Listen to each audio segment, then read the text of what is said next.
దుష్టుడు అపవాది అనేకులను వేటాడుతున్నాడు.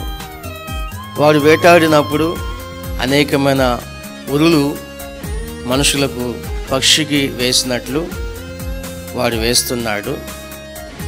పక్షి ఎగిరేటప్పుడు ఆ గూట్లో నుంచి బయటికి వెళ్ళేటప్పుడు ఉరిలో చిక్కుకోవాలని వాడు పక్షి గూడు పక్కనే ఉరి ఒడ్డి ఉంటాడు.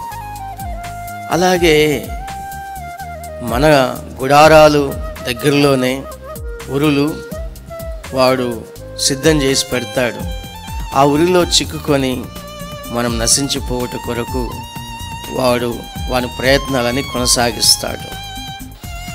మొర్దెకై ఉరికొయ్యకు సిద్ధమైపోయాడు. ఎవరి వల్ల? శత్రువు సిద్ధం చేసి పెట్టాడు. చాలా పొడవటి ఒక కర్రని పాతి దానికి ఉరికాయని సిద్ధం చేశాడు. మొర్దెకై కొరకు హామాన్ అనబడిన శత్రువు సిద్ధం చేశాడు ఉరి. అయితే అతని 3 రోజుల ప్రార్థన అతన్ని రక్షించింది. 3 రోజులు మొర్దెకై ఉపవాసాలుండి ప్రార్థనలు చేశాడు. తన కొరకు చేసుకున్నాడు, తన సొంత ప్రజల కొరకు ప్రార్థన చేసుకున్నారు. వారందరూ నశించిపోతారు, వారిని అందరూ నశింపచేసే శత్రువు సిద్ధంగా ఉన్నాడు అని చెప్పి హామాను విషయంలో ప్రార్థన చేసినప్పుడు మొర్దెకైని దేవుడు ఉరికై నుంచి రక్షించాడు. ఏ ఉరికై అయితే మొర్దెకై కొరకు శత్రువు సిద్ధం చేశాడో అదే ఉరికొయ్య మీద శత్రువు ఉరి తీయబడ్డాడు. నా ప్రియమైన సహోదరులారా, మనకు శత్రువు పొంచి ఉంటాడు.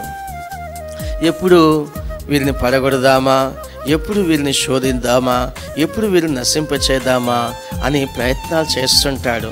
కొన్నిసార్లు మనము ఉరిని తప్పించుకుంటాము. పక్షి గూట్లో నుంచి ఎగిరేటప్పుడు కొన్నిసార్లు ఆ ఉరిలో నుంచి తప్పించుకొని ఎగిరిపోతుంది, కానీ కొన్నిసార్లు ఉరిలో పడుతుంది. అయితే ఆ ఉరిని ఎవరు తెంపుతారు? దేవుడే ఆ ఉరిని తెంపేస్తాడు. మనల్ని తప్పించుకోవడానికి ఆయనే కార్యం చేస్తాడు. పరిశుద్ధ లేఖనంలో చెప్పబడిన మాట ఏంటంటే, భూమి ఆకాశం సృజించిన యెహోవా నామము వలనే మనకు సహాయం కలుగుతుంది. మనకు దుష్టుడు పొంచి ఉండి ఉరిలో వేసేసి చిక్కుకున్నప్పుడు ఎవ్వరూ సహాయం చేయలేరు. ఆ సమయంలో కొన్నిసార్లు ఎవరైనా సహాయం చేయడానికి సిద్ధంగా ఉన్నా వారి వలన మనకు సహాయము దొరకదు.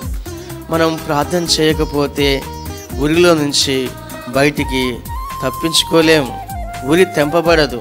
ఉరి తెంపబడాలంటే ప్రార్థన చేయాలి. మొర్దెకై ప్రార్థన చేశాడు, హామాను చేతుల నుంచి తప్పించుకున్నాడు.